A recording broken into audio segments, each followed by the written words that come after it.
อันนี้ละยาพ่อลูกหลานพวมเล็งจอสิตัดตอนนิทานทำลำให้สมความคุยยานเพิ่นคุยน้ำลายโป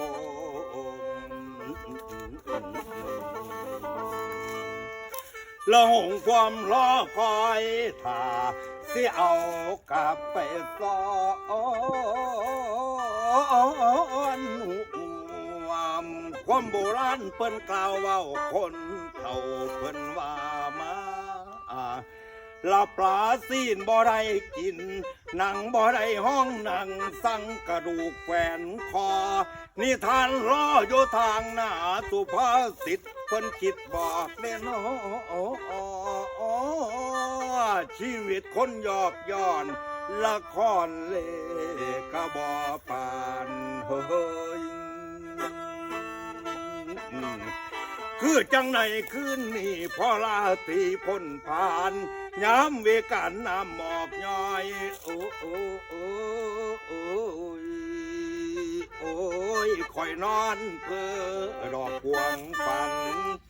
ฝันว่าไปฆ่าบ่วงพวกนายผ่านดักบ่วงมันพันผูกของหาทาง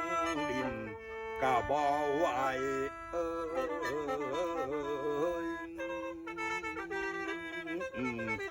โอ้ย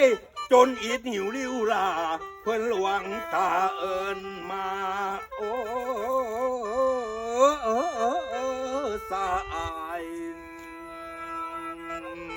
โอเด่นนอบาดยามหมู่เมื่อขึ้นหัวใจเต้นเฮ้ยอยู่บ่เศร้าหัวใจเต้นอยู่บ่เศร้าโอเด่นนอโอ้โอ้โอ้โอ้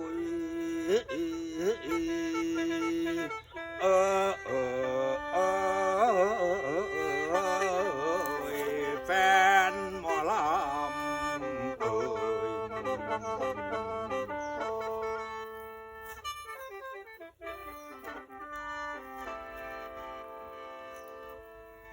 ว่าจังใดบ่หลังจากจบก่อนเด้อในฉากมันเขา